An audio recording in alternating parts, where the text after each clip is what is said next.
So the big theme today is we're going to learn how to do triple integrals. But rather than give you all sorts of abstract setup and give you all sorts of meaningless examples, I'm going to tell you why you're learning triple integrals. Because for the most part, in a rectangular coordinate system, you only do triple integrals for one thing, to find centers of mass. So I want to get into the centers of mass problems. Then what we're going to do next week is we're going to talk about, well, what happens if we have polar coordinates or other different things? How does that affect things? But today it's all about rectangular coordinates. So I want to go and do a little bit of Calc 2 review right now of how to do centers of mass, because everything we do in Calc 3 is basically an extension of what we did in Calc 2, but way cooler though, okay? So in Calc 2, I'm going to start from the integration part. Not if you were in my Calc 2 class, I mean, I literally started with mass points on a rod and adding them up and eventually integrating the rod. No, I want to get right into the two-dimensional parts. So I have, let's say, a region bounded by y equal f of x, y equal g of x, and I have a density, which is a function of x. Now, in Calc 1 and 2, remember, you're mastering the calculus of two dimensions. That means in every conceivable situation, you can only have one independent variable, which is extremely artificial in reality, but we have to start somewhere. So in Calc 2, we said I have some region, and the density is changing left to right, but the density does not change up and down. So the first thing I want to do is calculate the mass of this. Then I want to calculate the moments to the x and y axes. Those are the particular parts that we need to know in order to find the center of mass. So what we did was we said, let's break this up into a whole bunch of little rectangles, and let's take an arbitrary one. Let's say this one here. And I want to find the mass of that little guy right there. And then when I do that, then I can add them all up using a Riemann sum. And so since the density only changes horizontally, but not vertically, in this case here, density, does anybody remember what are the units? I don't mean like grams and things. I mean area versus volume versus mass versus weight. Does anybody remember what density would be in this context? Pounds per square inch? Well, I don't want physical units, but would it be weight or mass? Would it be volume? Would it be area? Would it be length? This is a tricky one because there's exactly 6 ways to define density depending on the problem. And that's why when people say, what's the density? Well, first of all, if I'm in 1 dimension, it's per unit length. If I'm in 2 dimensions, it's per unit area. In 3D, it's per unit volume. But my numerator can be mass or it can be weight. So PSI, that's actually pressure. That's something slightly different. So in this case, it would be mass per unit area. That's what we would do in this case. Okay. But there are situations where density might be weight. Okay. Which is confusing, right? Whenever we talk about, like, for example, the density of water, we don't use mass, we use the weight. So in this case, it'd be mass per unit area. So the units of this would be mass per area. Okay. So if I want the mass of this strip, I take the density and multiply it by the area. So what's the area? We'll call this the ith strip. We know the area is f of xi minus g of xi times delta xi. Okay, you guys remember doing stuff like that? As I split it up, it'll be first delta x, second delta x, third delta x. This would be the ith delta x. So therefore, the mass of the ith strip would just be the density times the area, okay? In this case, mass would be density times area because the units of mass would be, the units of density would be mass per area times area. So if I wanted the whole mass, then I can say it can be estimated by the sum from I equal 1 to n of this, where I'm just putting that in for the AI, and the mass would equal the limit as the norm of the partition approaches 0 of the sum. Okay. And remember, the norm of the partition would mean the largest such partition going to 0. In this case, my partitions would be delta x's, they'd be length units. Later, our partitions can be area units, and even after that, they can be volume units. So this produces the single integral. Let's call that A, let's call that B. The single integral from A to B of density times the area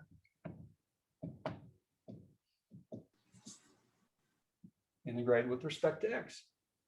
Okay, and everyone hopefully remembers this from Calc 2. Now, what made these doable in Calc 2 is the density was usually something really simple. You know, my density might be 2x, you know, something not very complicated. And then my region, probably something that was fairly simple to integrate. So we tended to stay away from complicated things. So that's how I find the mass in 2 dimensions. So how do I find the center of balance, which is the center of mass, which is the center of gravity, which is the centroid, which is the barycenter? All of those mean exactly the same thing. Some people will use different words, but it's the same thing. Let me erase this. So the next thing, if you remember, to find the center of mass, okay, I need to find the 2 moments, the moment to the y-axis and the moment to the x-axis.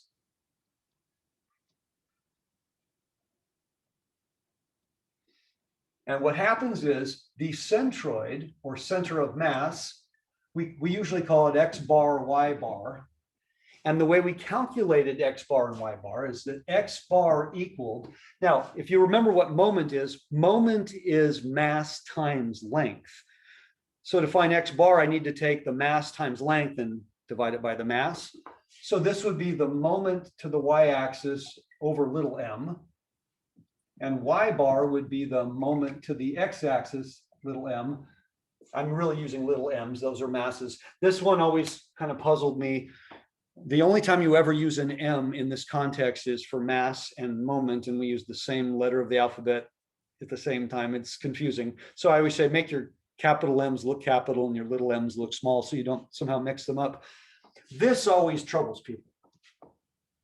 Remember, the distance to the y-axis is an x value. The distance to the x-axis is a y value. So that's why the moment to the y-axis involves this distance times mass. So our goal in the problem is to find x bar and y bar ultimately. So the way we did that was we said, well, let's start here. If I want the ith moment to the y-axis, all I've got to do is take the distance and multiply it by what we just said a moment ago was the mass. Now, remember what the mass was? It was this.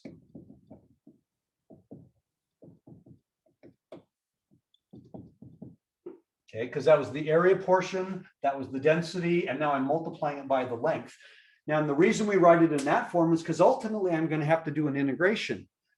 That's x, that's a function of x, that's a function of x, that's a function of x. So if I just sort of blow past the Riemann sum, I can now say that the moment to the y-axis is the integral from a to b of x density,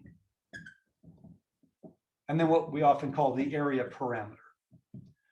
Okay, well, that makes it nice if these guys are friendly, which they usually are. So now I've got the moment to the y-axis. Now, the last piece of the puzzle, probably the most confusing piece, because there's nothing about this that's usually very challenging, is the x moment. So where we get in trouble with the moment to the x-axis, okay, well, if this distance is xi, let's call this distance yi, because at that point, then I kind of have a weird thing going on here. I have yi times this. All of this stuff is going to look exactly the same. Now, remember, we're doing calculus with one independent variable. This is a correct mathematical statement, but does anybody see a potential problem here? Does anybody see a potential problem here in my quest to write an integral with one independent variable? Does anybody just yell it out if you see a potential problem? Y's and x's. That I have y's and I have x's at the same time. That's an impossible integration when x is my independent variable. I can't have them both in the integral at the same time. So although this statement is absolutely correct, we have a problem. I can't write the integral. I got to do something about this guy right here. Oh, but remember what I said about the density. It only changes left to right. It does not change up and down. And so this is actually the concept we use. And this is one of the ways I like to explain things. If I have a bunch of individual masses, let's say the way I used to do it in the classroom situation, I take a row of people sitting in their desks. Each person can be thought of as being shrunk down to one point in space. And then just a few feet behind them is another person. And then a few feet behind them, you have individual mass points along this one rod, but there's nothing in the in-between. So what we're doing is we're saying, imagine the person is just shrunk down to one point that's right in the center of where they are. See this guy here? What if we shrunk this down to just one point? But where would that point be? Well, since the density does not change up and down, whatever the mass of this piece is, it's as if all the mass was located right at the midpoint. And that's an absolutely correct way from a physics standpoint. If something is uniform, then I can basically say everything's located at the center in a sense. When you roll a pair of dice, okay, it's as if all of the mass of the die, each die is located directly in the center of the dice. I mean, that's how the thing can be well balanced. So where exactly is this center? Wouldn't it be the average of these two? Oh, so what is the y distance I'm going to use? Exactly the center of that, which would be the average of x and y. And what's the average, of f and g? The average of f and g would be half of f plus g. So instead of a y, I'm going to have half of f plus g. It makes this formula really long and complicated looking, but that's how we get around the fact that I have a y here. Now, this guy here can look really overwhelming, but again, if we're using simple f and the simple g, I like to use in Calc 2, I'll usually bound it by like a parabola and a line. I mean, something really simple, something where we can't really mess up the integration. I'm not bounding it with e to the x and a sine wave and, an inverse tangent and things like that. Now it gets too complicated. Now, all of this is true, all of this is correct, but all of this is really restrictive because again, not only are we only in 2 dimensions, we're in 2 dimensions where density can only change left to right. So look at whatever surface you're writing on right now. Let's say you're sitting at a desk, you're sitting at a table. Imagine your desk was solid wood. Would the wood be uniform density everywhere? You might have knots in one area, little woodpecker holes in another area. Or for example, if you're out on your grill, you're barbecuing out on your grill, would you say the heat is absolutely uniform on the grill, or does your grill have hot spots and cool spots? In other words, it's not going to be absolutely the same everywhere. Same thing with density. Density in reality should be able to be different at every point on this, not just left to right. So we're going to walk away from the Calc 2 model, which again was very restrictive because density was a function of one variable only. Because now we know how to do integration of multiple variables. So everything in Calc 1 and Calc 2 is set up to master the calculus of 2 dimensions, but also the calculus of one independent variable. So let me set up a similar problem. And I'm going to use the same region, in fact.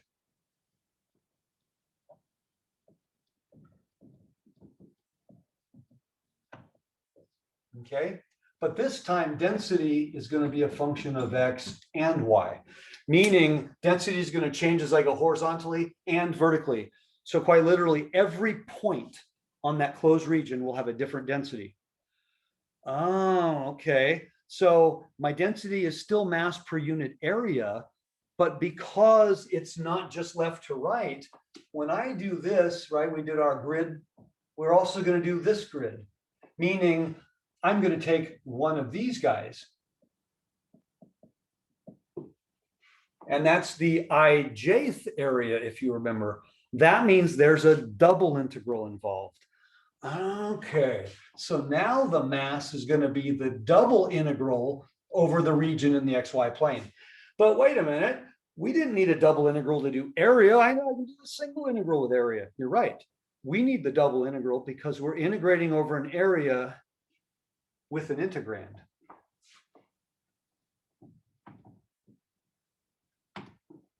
This is the true way of finding mass in 2 dimensions. Now, if for some reason this ended up only being a function of 1 variable, then I could have set this up as a single integral. But we're never going to assume density is a function of 1 variable. So in this case here, if I wanted to go vertical rectangles, I could. Where's this? If I wanted to go vertical, I could, in which case this would be just like before, A to B. But this time, I'm going from lower function to upper function of that. So I would have to do the antiderivative of this, then evaluate it here. This will not be the same answer as I got the first time when my density was just a function of x. This will be quite different. It's not that it's way more complicated, but I have to do this as a double integral. So now what about the moments? Well, I'm going to give you an analogy of something you may or may not remember doing in remedial algebra. So in 9th grade algebra, well, some of you had an 8th grade, okay, or algebra 1, or at Mesa College, it's math 46. We learn how to solve simultaneous equations, right? You remember you could either graph 2 lines together and find out where they intersect. You could use the substitution method. You could add them to eliminate a variable. That's called the addition method. You didn't know anything about a matrix yet or anything like that. So the question might be something like this. Okay, at a certain theater, child tickets are $8 and adult tickets are $12, and 1,000 tickets were sold, and the profits were $974. How many adult tickets were sold and how many child tickets were sold? And you said, okay, let X be the number of adult tickets, and then 1,000 minus X was the number of child tickets. And then you worked it out. Now that got kind of complicated. Then you get to algebra 2 or math 96. We ask the same question, but now we say, let X be the number of adult tickets and let Y be the number of child tickets. And X plus Y is 1,000. So now I'm setting up 2 equations with 2 variables. In math 46 or remedial algebra, no, you had to set up only 1 variable because you can, or 1 equation because you could only have 1 variable. And what we called it X. So I had to set everything up in terms of X. Now, it wasn't that it was harder, that's the only tool I had. But then when you went to the second level of algebra, you said, I can have more than 1 variable. In fact, I've got, coins in my pocket. I have pennies, nickels, and dimes, and I have 5 more nickels than pennies and 8 more dimes than nickels. And the amount of change I have in my pocket is $3.75, and I have 58 coins, blah, blah, blah, blah, blah. Now I have 3 variables and I can do 3 equations. Because the moment you were allowed to do a second variable, you could now do multiple variables. And then you introduce matrices and things like that. But in the first level of algebra, you could only do problems that had 1 variable. That's it, because you didn't have a means of doing a second variable. And that was extremely restrictive. And in fact, it probably made it harder. Now, I'm doing the same thing. I'm saying, no, we can integrate with more than 1 variable. And that removes all the restrictions, which actually makes all of the rest of the formulas significantly easier, not more complicated. Because what we said before about moment is still true. The moment to the y-axis involves density times distance, okay? It's still density times distance. But now it's going to be the double integral over the region in the xy plane of density times the distance in the x direction, dA. Okay, and I have the same limits of integration, but here's the one most people like. The moment to the x-axis, before we had to rewrite it because we had that pesky y variable we didn't know what to do with. Well, guess what? We don't have to do anything with that pesky y variable. It actually is now part of the formula. Because remember, x and y are independent. So we now change the formula to this in 2 dimensions. And by removing that restriction, it actually makes the integration easier. Before I had to have 1/2 f of x plus g of x in this position with everything else. Boy, that was cumbersome. No, it wasn't that what we did in Calc 2 was incorrect. No, what we did was absolutely correct. It was just limited in its scope because we could only do 1 independent variable. And in the real world, that's just never going to be the case. In fact, on a 2-dimensional surface, any 2-dimensional surface, generally every point on the surface will have different density. Okay, it's not a 1 variable thing. So now what about in 3D? Now I want to talk about the center of mass. I have a car. I have a building. Heck, I'm sitting in a desk. I'd like to know where is the center of mass of this thing. But now the center of mass is a three-dimensional thing. Now, if you're an engineer, I've been told this by engineers, by the way. Okay, in calculus, we know that optimization is generally considered the most important application. Well, because that's the only one that involves money. But if you're an engineer, you're building things, you're designing things. You're not thinking about the money standpoint. You're thinking about the functionality and the practicality. I've been told center of mass is the most practical and maybe the most important application in engineering. See, I want to build things that don't fall over. I want to build things that are sturdy by design. And if I don't know where the center of mass or the centroid is, that has a huge effect on the design, and in fact, whether something's going to be workable or not. So we want to talk about that now. Now, if we were in a classroom situation, I usually will do some demonstrations and show things. For example, the desks alone. If you're sitting at a desk, and I mean in a school classroom desk, not the ones you have, those sitting in the desk and you have the right arm or the left arm, or the ones at Mesa in the MS building, or now you can enter from both sides and they're really sturdy. You can't tip those over when you're sitting in them. But back in the old days, in fact, some of these desks are still on campus, you put your backpack on the front of the desk and it'll fall over because the design is so bad, because the centroid is located in a very impractical place. So imagine you're getting into your car, and if the centroid was really, really high off the ground of your car, then every time you took a corner fairly fast, you run the risk of tipping over. But if the centroid of your car is very low to the ground, boy, you can corner really fast without any worries.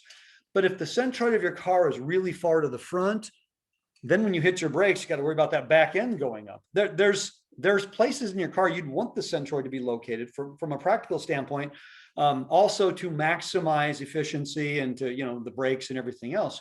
Well, understanding something about the centroid of a three-dimensional object has everything to do with its design. So I would want to design a car, for example, that doesn't fall over easily. That might sound silly, but yeah, there have been cars that were poorly designed and they're not around anymore. What about buildings? Of course, when I design a building, I want it to get wider and wider and wider as it goes up. No, actually, we think we design buildings, they tend to get more narrow as they go up. Does anybody know why when we design buildings, we have them get more narrow as they go up? Is there a practical reason for that? Wouldn't the center of mass be They move sometimes with wind. yeah. No. Go, just keep on. You're on. I can tell what you're thinking, Josue. Yeah, but I don't know what Because if it gets narrower as it goes up, where's the center of mass? right in the middle. If it's in the yeah, kind of in the middle. Stable base in case there's like an earthquake. Well, you're telling me why we do it, but you're right. As if it gets narrower as I go up, then the center of mass would definitely be closer to the ground, wouldn't it? Yeah. And now you say, why would I want it closer to the ground? Well, we do live in California. Earthquakes, strong winds.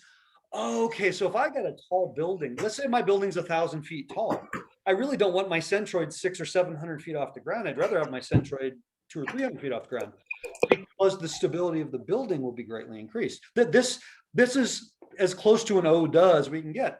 If I have an automobile, I don't want the centroid to be near the top of the automobile, because then when I turn, it's going to fall over. I want it to be closer to the ground, so when I turn it stays on all four wheels. Now, these are the kind of things in real life, when you're designing things, this has everything to do with it. Now, I like to use a lot of examples, because rather than just go into, let's just start calculating things, why are we doing this? Why is this considered important? In fact, in real life, you're not always using calculus. Sometimes you're using geometry to find centroids, because you have the same object. Now, if anybody here has ever worked in a store, particularly a grocery store, okay, in every grocery store, if you go in, they always have what are called end caps. At the end of a row, they'll have stuff on display. Maybe it's on sale. Maybe they're trying to, get you to buy that thing. And generally, it might be the same item over and over and over again. But they might be stacked in such a way or presented in such a way that it's stable. But what if you had items that were really unstable? They might tip over and fall. And now you have a problem. You have a lot of breakage. If anybody's ever moved themselves, right? You were too cheap to hire a moving company, so go, nope, I'll load up the truck myself. And then when you got to the other end, everything in the truck had long since fallen over. Things are broken all over the place because when you loaded it, you didn't take into account where the centroid of every single object you put in was, meaning when you turn corners, the stability of the objects you have. It might seem routine, but no, it's not always obvious. So when things are designed by nature, it could be something as simple as a carton of milk. When things are designed, they're often designed in such a way that they're more stable when placed. They're not going to tip over. They're not going to tip over when stacked, when shipped. So I want to do things in such a way, okay? Think of canned goods, cans of soup, things like that. Do canned goods tend to be really long and skinny, really tall and skinny? Or do they tend to be more squatty? In other words, if you think about a canned good, you don't think of something really tall, a foot tall and an inch in diameter. No, you think of something that's flat, like your can of, buy your Progresso soup or something. You say, yeah, that's not going to tip over even in an earthquake, because there's something by design. There's a few things going into it. Optimization of maximizing the volume with a given surface area is one of the things. So there's a certain ratio of radius to height that is the most efficient. That's something that's not too hard to do. That you can use Lagrange multipliers, by the way. But the other thing is the stability aspects. So if I have a three-dimensional object with density, and density now would be a function of three variables, how the heck do I set up that integral? Well, let's go back to just a volume. If I'm bounded in the XY plane, and let's keep it simple. Let's say I'm bounded by the XY plane as my lower limit, and upper limit is f of xy. Then we know this will work. dy dx or dx dy depends on my region in the xy plane. We know this works to find volume. But could I make this into a triple integral to find volume in much the same way on day one we made a single integral into a double integral to still find area? Sure. I could write this as still the region in the xy plane for this portion, but then this portion being 0 to f of xy, and then 1 dz, and I'm going to write dA because I don't know if it's dy dx or dx dy. Now, you would never, ever find volume of a rectangular coordinate system by starting with a triple integral. No, you would do this. And this would be a waste of your time. But this is now integrated over the volume, and my integrand being a 1. So now what if my integrand is not a 1? That's no longer a volume. If you have a triple integral and your integrand is not 1, you are not finding volume. You're integrating some function over the volume. So what you're probably finding is actually the mass. Okay, so imagine now that I have density as a function of x, y, and z. So now this density would be mass per unit volume. So I'm going to integrate this over the volume. And the way we would write it now is we'd say mass equals the triple integral. And now in some textbooks, they'll put just some random letter like a Q and say Q represents the volume of my shape. I'd rather just say integrated over the volume, okay, of the density.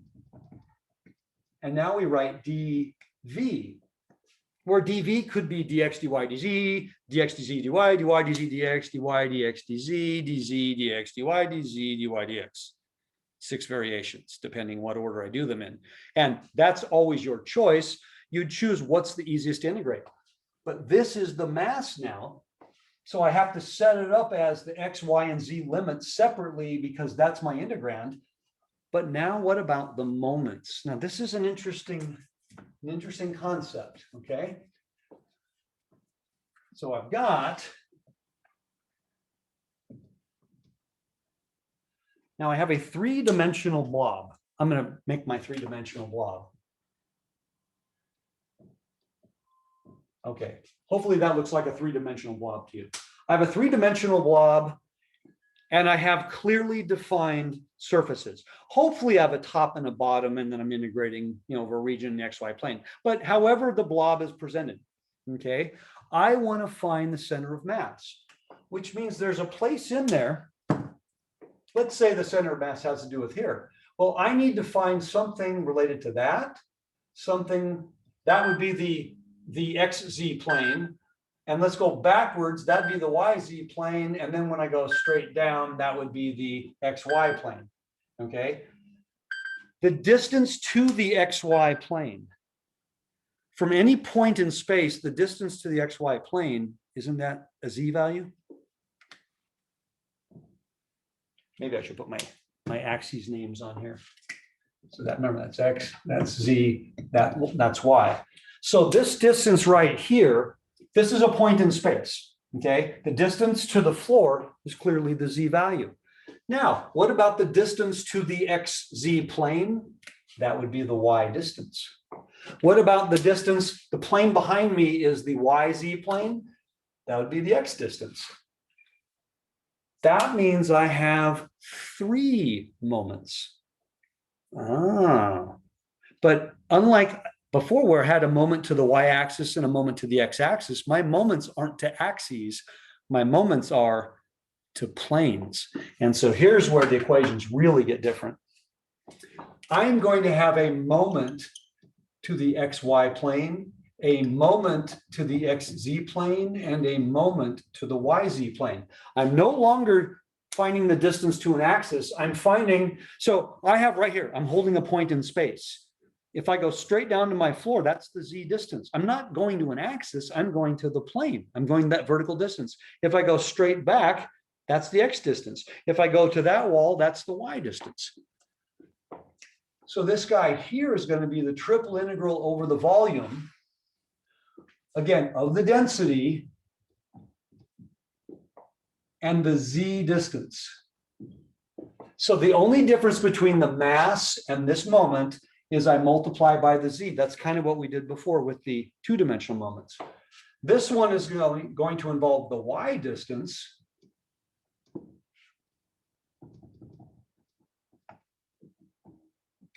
And this one here is going to involve the x distance.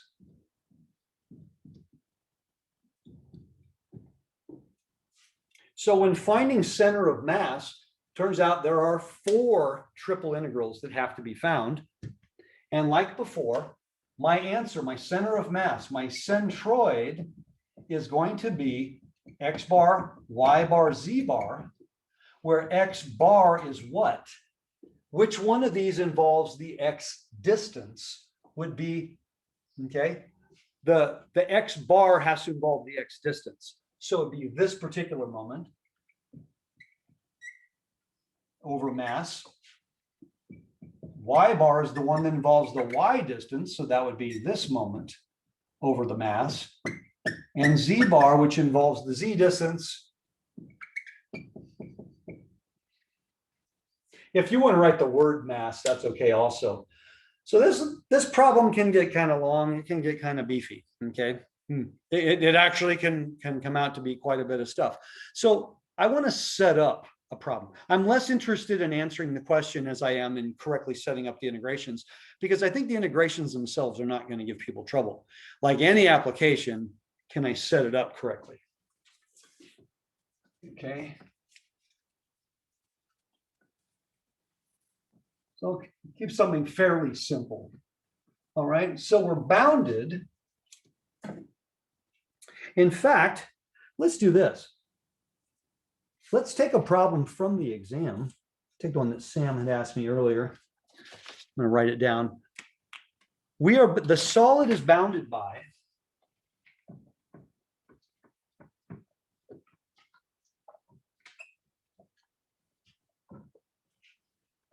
z equals 4x plus 2y plus 6, z equals 0, y equals x squared, y equals 5x.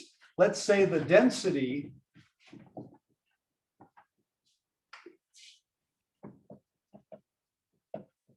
equals, let's keep it simple. Let's say the density is x times y times z squared. What I'd like to do is find the center of mass. Now, on the exam, you found the volume of the thing bounded by these here. Most people did a good job on that. but I'm going to completely change it on you. I'm going to say, now you have this three-dimensional solid here. Every point in that three-dimensional solid has a different density, and the density is going to look like this.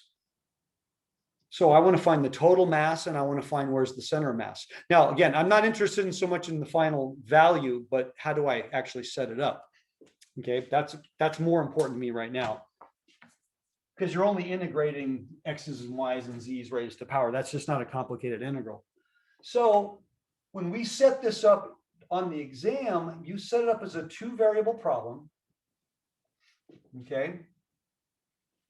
In the XY plane, you were bound by the parabola and the line. 5x and x squared intersect when x is 5. So this was my region in the XY plane. And so what we did was, if we went with vertical rectangles, which would make the most sense in this case, we went from y equal parabola to y equal line. And then over here, we went from x equals 0 to x equal 5. And then our integrand, our floor was the xy plane, z equals 0, and that was our ceiling. So this is what we did to do the volume. I'll erase this, sorry. And we integrated dy dx. So this is the problem that we did on the test. So most people did a good job with this. Now I want to change it to this problem where I've given you a density. So what I need to do is now make this into a triple integral and incorporate this part, which really comes from here and here. I want to incorporate that now into my limits. And this is how easy that is. Z is going from z equals 0 to z equals 4x plus 2y plus z. And my integration is clearly dz, dy, dx. So why didn't we just start it this way? Because this takes longer to set up and I have to actually integrate and evaluate just to get it to the double integral it was supposed to be. You would never, in any conceivable context, do a rectangular volume with a triple integral. That doesn't make any sense. You wouldn't do a simple area of one independent variable with a double integral. That doesn't make any sense. We only do a triple integral if we have something to put here. And now we do the density. This is no longer the volume. This is now the mass. Now, will this be hard? It's going to be messy, but is it hard? Anybody want to? What do you think? You think it's hard? Easy? Well, it's going to be the same thing. It's just we just add another integral that we have to evaluate. Yeah, the extra variables, the extra stuff means this is going to be algebraically messy. I'm going to be squaring and cubing polynomials, but that's algebra. That's not calculus. So I'm just going to do the first step.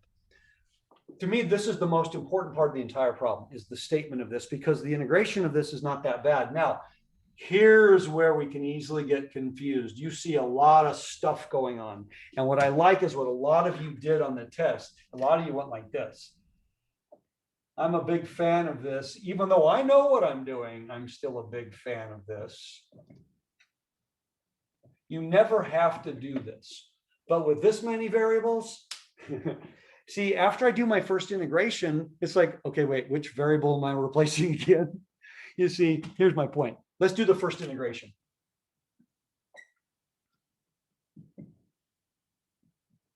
I'm integrating with respect to z. So what do I got? XY to z. Integrating. Oh shit. 1/3 z cubed. Yes, I'm going to put the third in front. Then I'm going to evaluate this from 0 to 4x plus 2y plus 6. And then it's still integrating dy dx. Now, here's what I mean by where this can get confusing. Does that go into the x? Does that go in for the y? Does that go in for the z? It goes into z, right? It goes into the z. But does everyone see that I can mess that up if I'm not paying attention? Because I got too many variables. It goes into the z because you integrated with respect to z. Z is the variable you're working with right now. And it's cubed. So all of this is going to go into here. Now, that's why I said it's going to get a little bit messy, because now I got to cube this. I really don't feel like cubing this. I got better things to do today. We'll do that on another day. This is the setup. This is my first step. And when all is said and done, I'm just going to have X, Y's, and Z's to powers whittling down. And eventually my final answer is going to be a rational number. I'm going to have almost certainly a fraction. Might be a huge fraction, but I'm going to have a fraction. I'm not going to have a root. I'm not going to have an E. I'm not going to have a sine or a cosine. Okay. That's the mass. Now my goal is to set up the moments. Okay. If we can do that, we're okay. On the next quiz, or not the next quiz, I'm sorry, on the quiz on this information, part of the quiz, I asked you to set up the moments. I didn't ask you to calculate the moments. I only asked you to set them up. I have no doubt that everybody in the class could calculate them, but it would be like this. It would get really messy, really, really fast. I'm truly interested in your ability to set up. You see, you're an engineer now. You're getting paid. You're getting the big bucks, and you've got this humongous problem, and you set it up. The setup is everything.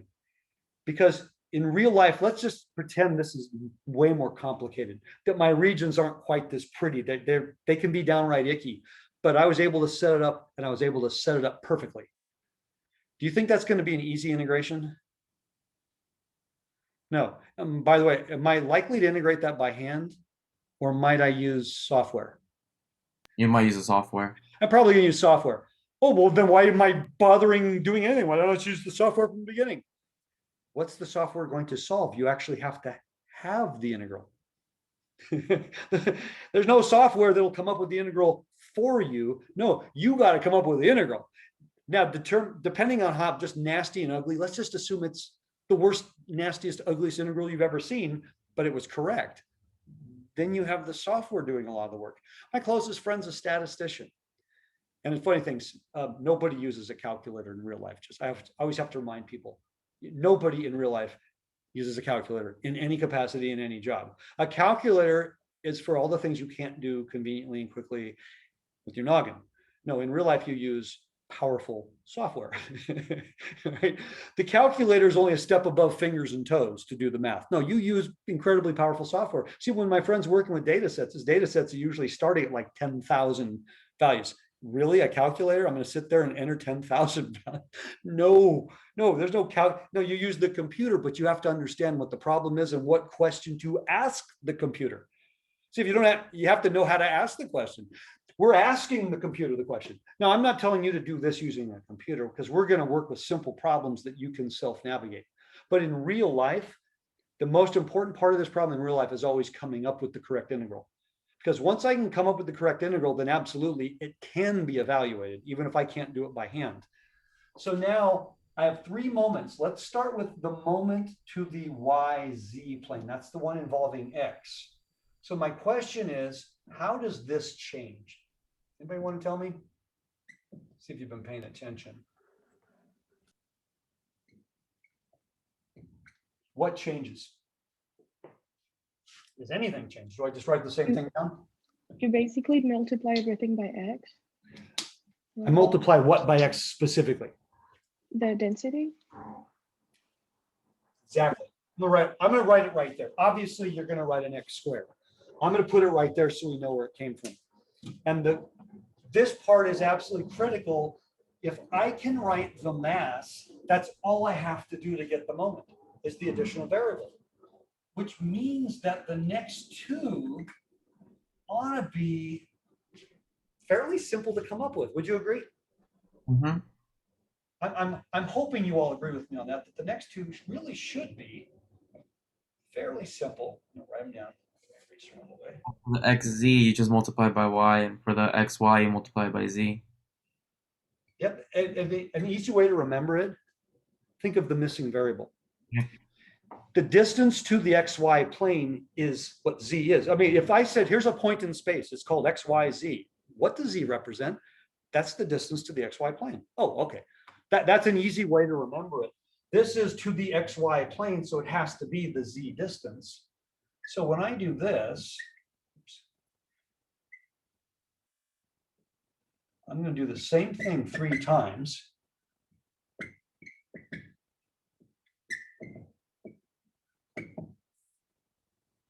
Most of you right now are pretty good at doing the rectangular integrations. The polar and other things, that's an additional, thing I have to think about. And then this would be Z. If you can get this, then I have no doubt that you can finish the problem as long as the actual integration itself isn't overly taxing. I'm never going to ask you to integrate something that is off the charts difficult and long. It doesn't serve any purpose. At that point, it's just busy work. But I am asking you, can you set it up? In my Calc 1 class, late in the semester, when we get to the volumes, and remember the surface areas, you rotated things and all the different kind of problems.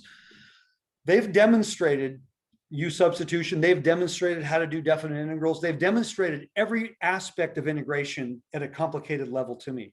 So then when I say find the area bounded by these two curves, we all know that's a really low level integral. If I say, take this region, now rotate it around the x-axis, now tell me the volume. We know that's a low level integral. It's coming up with the integral. That's the tricky part. So on my exams late in the semester, I'll often say, set up the integral to find the area bounded by these regions, or set up the integral to find the volume after you rotate that region. In other words, when you write the integral down correctly, then you wave at it as you move on to the next problem. I'm not even asking you to integrate it. Why? Because you've already demonstrated your ability to integrate with far more difficult problems. These problems are usually a much lower level of integration. It's coming up with the integral that's everything. So in Calc 1, I don't have you integrate everything. I have you set up everything. So in the same thing here, I have no doubt everybody in this class can get through every one of these. It'll take you a little while because there's some algebra. I have to cube a polynomial maybe, it's just algebra. We could all do it. It's not going to be fast, but we could all do it. The question is, can I come up with the integrals? And if you can come up with integrals, then you're probably good to go. Okay. Now, I'm not going to go really far today because that's all we have to do. This is probably one of the simpler concepts because the algebra is already pretty messy. I do want to mention a couple things about the quiz. And again, I apologize. I was not able to get back to too many emails because my priority for the last 2 days has been grading exams so I can get them back. I'm about 40% done with the exam I gave yesterday. And I gave another one today, by the way. And my goal is to get them back to the students as fast as possible. For those folks sitting on the fence mostly, because tomorrow is the drop deadline. Now, in our class here, if you took the exam, it probably means you're staying. There's really no logic in taking an exam and then dropping. Then probably should have dropped before the exam. But the next stuff we're doing, the polar stuff is not automatic. I don't think it's hard on the big picture, but it's a totally different way of thinking about a problem. So I want to go through the setup, not the answers. So on the first question, I posted it and everybody can see the answer. That's great. That doesn't help you if you didn't get that answer, does it? See, when you see the answer and you didn't get it, all you know is, okay, I'm wrong, but I don't know what I did wrong. So it says the region R is the region bounded by this. Now, I could set this up in rectangular coordinates. And they would go right here. But even if I could set this up in rectangular coordinates, I'm stuck here. How do I integrate that thing? Right? There's no U substitution in multiple variables. There are versions of substitution, but it'd be like polar substitution. In other words, 2 variables at a time, not one. Can't do a 1 variable substitution when you have multiple variables. There's no trig sub with multiple variables. So first thing I'm going to do is figure out what this looks like. So in words, can anybody tell me what this is? A circle with radius 6. Half, but which half? Top half. Top half. How do you know? Oh, that's a tricky one. You're right. But I need everybody to understand how come, because it could have been the bottom half, could have been the left half, could have been The the right. root can't output a negative. There are no negative values for y. Is that a good starting point? Yeah. That's how you know it's this. Oh, okay. Now, what if it said y equals negative? Oh, that would have been the bottom half. What if it said x equals positive? That would have been the right half, and so on. Now, why is this important? Well, I like what you said. This is half of a circle of radius 6. The 6 is easy. My theta limits. Well, it's going to be from 0 to pi. 0 to pi. Beautiful. By the way, it's not automatic, but it doesn't have to be hard. You've got to figure out your limits before you translate. Now, when I translate, it's not an absolute rule. It's more of a convention. When you're doing polar, you're pretty much always going to make this one theta, because it would be really hard for me to come up with a problem where theta was a function of r. That's just never going to happen. R can be a function of theta, but theta is never going to be a function of r. Theta is always going to be constant. So you want the theta on the outside. Now, r in a circle, I'm going from 0 to 6 and it's staying 6. So r is constant limits. This is one of the things I love about polar is not every time, no, but a great percentage of the time, both sets of limits are constants. And when my limits are constants, man, that makes the integration friendlier. Now, let's look at this. X is r cos theta. Now, don't change that to r cos theta and r sin theta to manipulate. What's x squared plus y squared? That is r squared. Some people go, well, I'm going to put r cos theta and then I'm going to square it, and then I'm going to put r sin theta and square, then I'm going to factor out the r squares, then I'm going to use my Pythagorean identity. No, x squared plus y squared is what r squared is. I have the square root of x squared plus y squared, so that's just r. That's r cos, that's r. Now, r dr d theta. That's where the dA comes from. Professor, wouldn't it be r squared, not r? But it's square root though.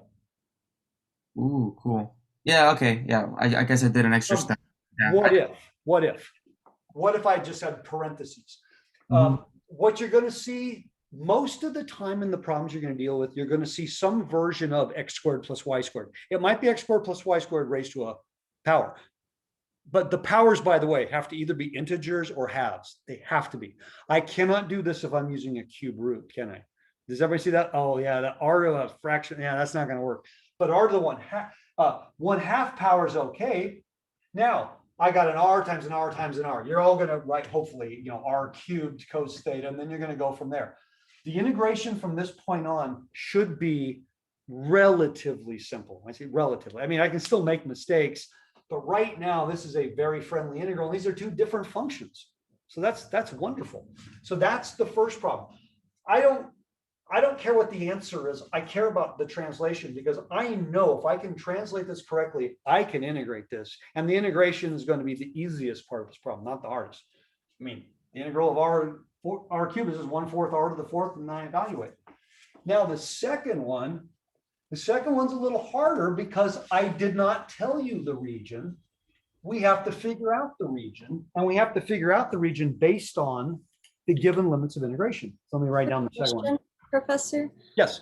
does dA always become r dr? R dr d theta when I'm going to polar. Yeah, we derived that. If you remember, I showed you that when we were actually finding the area of the sectors of the circle and we did all that, we found out that the area of the sector was r delta theta. When we Okay. actually did that, that's why when I translate from rectangular to polar, it's not because I said so. It's because when we actually physically did the geometry, it's a completely geometric proof. We found this extra multiplier of r just showed up. But if I leave the r out, I not only won't get the same answer, but in a lot of cases, I won't actually even be able to do the problem, like the next one here. Okay. That's it. By the way, that is the question. I like to say, I was watching, I had the TV on over the weekend. What was it? It was I Robot, the Will Smith one with all the I Robot. Yeah. And so if you guys have ever seen that, he's got the little hologram of the guy who's, he's trying to solve the murder. I'm not giving it away. And when he finally says something, and then the guy says, that, detective, is the right question. And then he, goes away. So that, Dash, is the right question. Because if you don't know that, then every time you do polar, you're going to say, God, I hope I set it up correctly. I don't want that. I hope I set it up correctly. No, I know I set it up correctly. That's what I want. Okay, so I've got this. This is dx dy. In other words, this is my dA. So eventually I'm going to have an r dr d theta. I know that. This is going to, in fact, I'm going to make this really easy on y'all. This is e to the r squared. Would you agree? Times r dr d theta. This was easy. This, not so much. So how the heck am I supposed to figure that out? Well, we had a question on the exam where I asked you to change the order of the integration. This is almost the same thing. In other words, for me to, if I wanted to change the order of integration, I absolutely have to know what the region looks like. And the easiest way to do that is to sketch the region. So how do I do that? Look at your limits of integration. You know that X is bounded by below by the negative root of a squared minus y squared and above by 0. And we know that y is between, sorry if this is a little tight, negative a and a. Boy, this is looking really circular-ish again, isn't it? So what is x equal the negative root?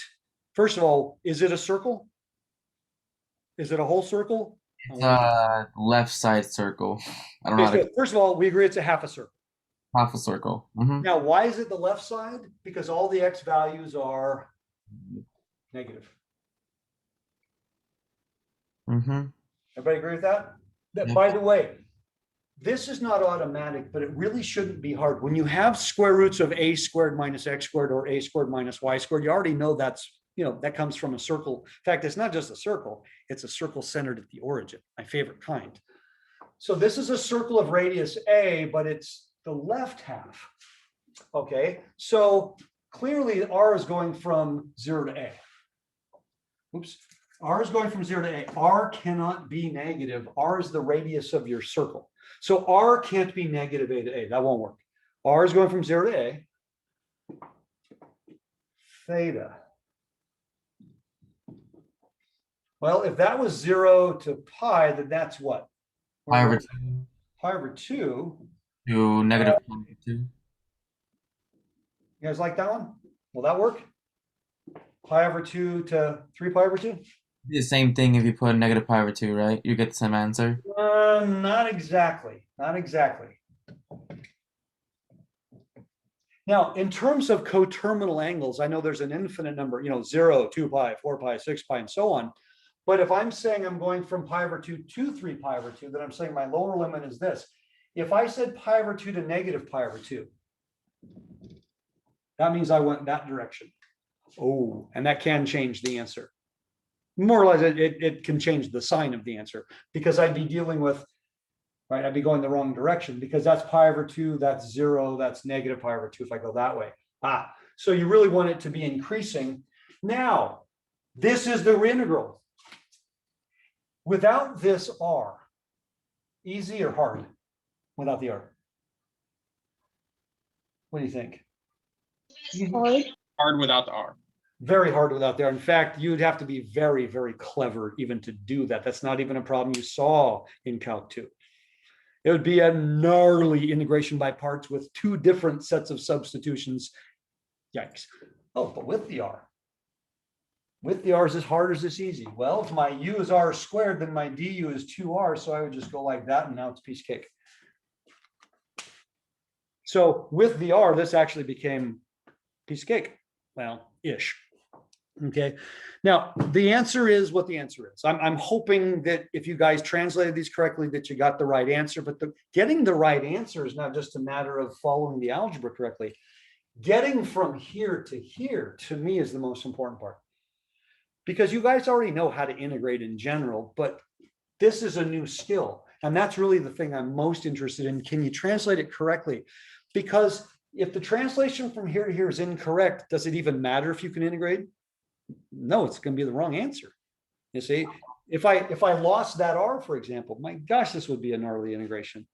It's not even one you probably ever saw. So the good rule of thumb is in a calculus class, wink, wink, whenever you come across something you're going, man, I don't know how to integrate this. This is way beyond my skill. Then you got to ask, maybe that's not the right integration. I have news for you that you may not even realize. Probably going back to when I was taking calculus from Professor Newton, before the apple thing hit him in the head. That was a long time ago. Essentially, every integration you will ever run across, and in every Calc 1 class that's ever existed, every integration that ever comes up, you can actually integrate. There's no such thing as an integral in a Calc 1 class that can't be integrated. At worst, you got to do U substitution, but you don't ever run across integrals that you can't integrate in Calc 1. Doesn't happen. I've never seen a book produce them, never heard about it in a class.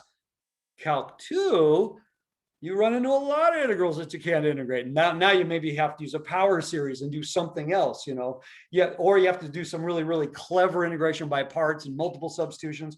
Calc 2 is the class where you run into lots of integrals that actually you can't integrate, okay? But Calc 1, never. Well, in Calc 3, I want to say it's kind of the same thing because you're doing Calc 1 calculus for the most part. See, in Calc 2, you're learning methods of integration for all the nasty integrals, and you're learning power series. That's your main themes. We don't do either one of those in Calc 3 at all. So Calc 3, you're doing your Calc 1 integrals and you're doing your Calc 1 derivatives extended into 3Ds. So that's why the integration in this class really should never threaten you. At the very worst, you're going to do a U substitution, at the worst. I've been doing this for a while. Like I said, ever since Professor Newton gave me permission to share some of his stuff. And I think at most in a Calc 3 class, I might do an integration by parts. But I've never done a partial fractions decomposition, a trig sub, the evil trig, miscellaneous substitutes. Never done any of those in a Calc 3. No, you do them in a differential equations class because that's all about integrating. So your ability or inability to handle hard integrals in this class really won't come into play. It just doesn't. That's not the point of the class. The point of the class is to do things like this, translate this to this. I'm not above saying, translate this into polar. Okay, great. Now move on to the next problem. I told you on the quiz on this stuff, I asked you to set up all of the moments and just set up the moments, set up the integrals. Don't do anything with them. Just tell me these are the moments. And I'm giving you the benefit of the doubt that you could have finished them because I believe actually you can. Okay, so I'm going to stop there. We will